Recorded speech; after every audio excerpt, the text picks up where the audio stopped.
खुलुमबाय गिबियावनो बड'लेण्ड निउज 24 निफ्राय नोंथांमोननो अननाय सिबिनाय जासिग्रोबाय। मिरु केबिनेटआ मोनसे गेदेरथार थांखि लादों आरो निउ एडुकेशन पलिसि 2020 खौ गनायथि होदों। मिरु केबिनेटआ HRD बिफान एबा सुबुं जौगाखां बिफान एबा सुबुं सम्पद जौगाखां बिफाननि मुंखौ सोलायनानै सोलोंथाइ बिफान मुं दोननो लानाय जादों। बेराफारसे निउ एडुकेशन पलिसि 2020 आव माखासे मानि सोलाय सोल' खालामनाय जादों। निउ एडुकेशन पलिसि 2020 आव माखासे मानि खान्थिफोरखौ सोलायनाय जादों। 34 बोसोरनि उनाव हादोराव गोदान सोलोंथाइ पलिसिखौ मिरु केबिनेटआ गनायथि होबाय।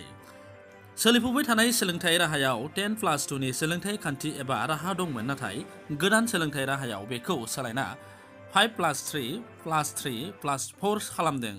दानिफ्राय कलेज थाखोआव सासे फरायसाया 4 बोसोर फरायनांगोन। सोलिफु सोलोंथाइ राहायाव आन्डार ग्रेजुएटआव 3 बोसोर एबा मोन 6 सेमिस्टार थायोमोन। मख'नाया मोजांदि कलेजाव मुं थिसननानै बोसोरसे उथ्रिसारब्ला फरायसानो सार्टिफिकेट फोरमानलाइ होनाय जागोन। नैथि बोसोर उथ्रिसारब्ला डिप्ल'मा होनाय जागोन। 3 बोसोर उथ्रिसारब्ला बेचेलर डिग्री होनाय जागोन आरो 4 बोसोर उथ्रिसारब्ला रिसार्च सार्टिफिकेटजों लोगोसे बेचेलर डिग्रीखौ होनाय जागोन। बेचेलर डिग्रीनि खोलोबाव माल्टि एन्ट्रि आरो माल्टि एक्जिट राहाबो थागोन, एबा नोंथाङा गोसो जाबानो हाबनो हानाय आरो गोसो जाबानो ओंखारलांफिननो हानाय कर्सफोरा थागोन।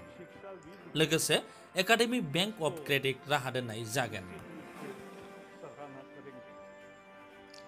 फरायसाफ्रा माल्टि डिसिप्लिनारि एबा सासे फिजिक्स लानाय फरायसाया पलिटिकेल साइन्स आयदाखौबो लानो हानाय जागोन, नाथाय बेनि सायाव मोनसे दाबो रोखा जाथ'वाखै। गोदान सोलोंथाइ खान्थि 2020 आव थाखो 10 एबा HSLC आनजाद आरो हाई सेकेन्डारि जोबथा आनजाद थानाय नंला। गोदान सोलोंथाइ खान्थि बायदि गिबि खोलोबाव 4 बोसोर एबा 4 थाखो थागोन। बेखौ फाउन्डेसन स्टेज होननाय जागोन।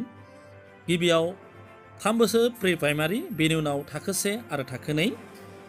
बेनि उनाव गुबुन मोनसे खोलोबाव थाखो 3 निफ्राय थाखो 5 सिम थागोन आरो गेजेर खोलोबाव थाखो 6 निफ्राय थाखो 8 सिम थागोन।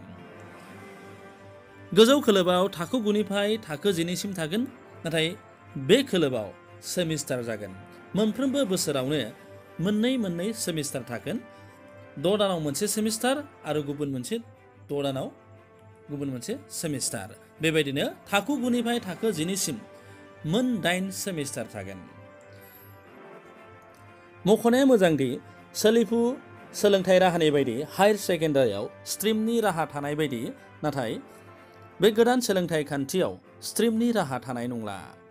जायखिजाया फरायसाया, फिजिक्स लानाय फरायसाया आर्ट्सआव जाय थाङोब्ला बिथाङा आर्ट्सनि साबजेक्टबो लानो हागोन आरो आर्ट्सनि साबजेक्ट लाग्राया कमार्सनिबो साबजेक्ट लानो हानायनि राहा थागोन।